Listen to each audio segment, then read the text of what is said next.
That you caught during the introduction, after the reading of the obituary, Charlotte's maiden name was Olson. So music in the Olson family was a big thing. And Charlotte has had a love for the gospel music for, I guess, all of her life. And so very, very much enjoyed it. We're going to be hearing from some folks who are going to be representative of, I trust, your feelings and your comments as well. We considered having an open mic and let everybody who wanted to say something today. It might be more than what the seat could bear. So there was a selection of some that would be sharing in today's service. And the first one is Lieutenant Colonel Jeff Richter.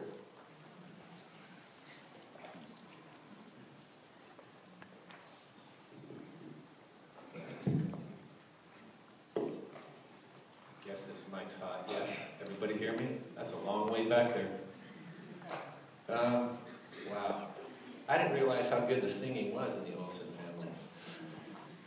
And I know people picked up on the miscue of the music, but they still stayed right through that song. That's dedication right there.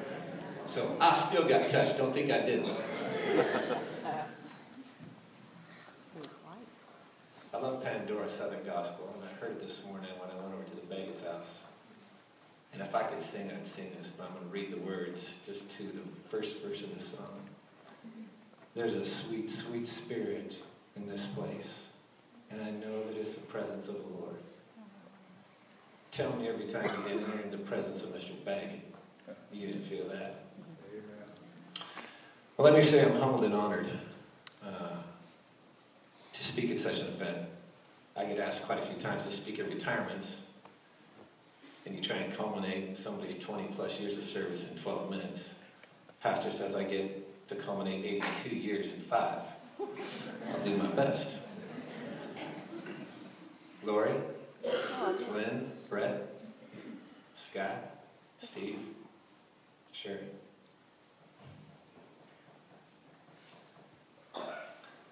Thanks for sharing your dad.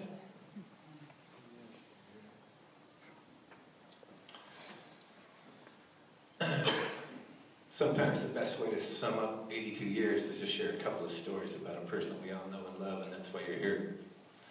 So I'm going to share a couple of my stories, so you get to see what I saw. Started a long time ago when we were thinking about founding Okanagan Valley Church of the Nazarene. And there's this old-timer, then he was an old-timer, at least I thought, down in Grand Coulee. And he would come up and visit.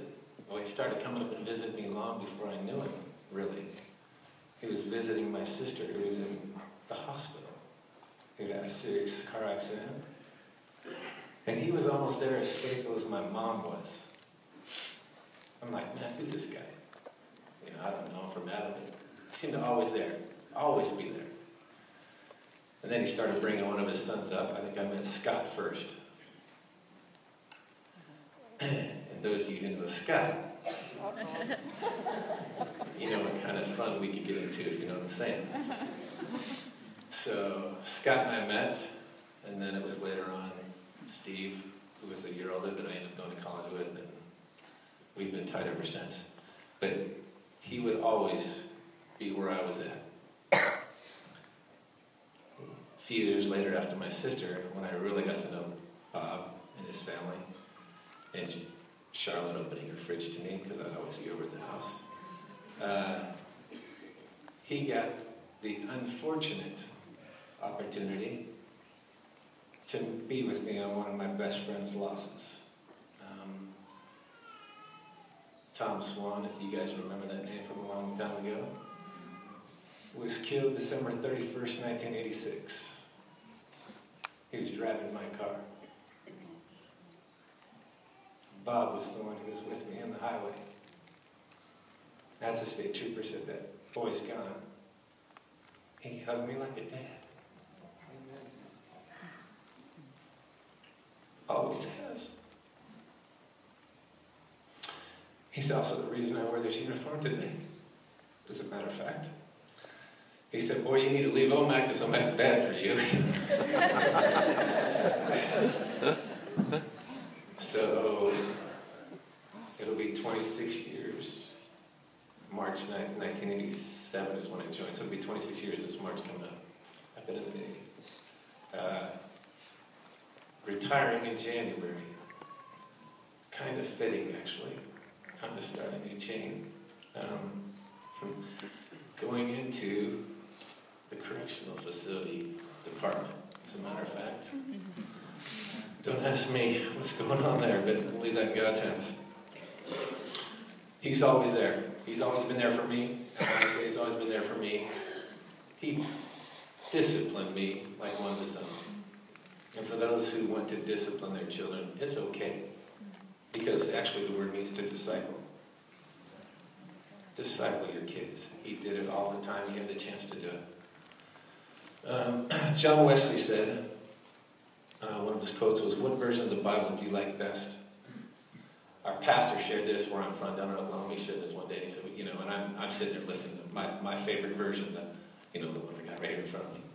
And, and of course, everybody was debating on it, and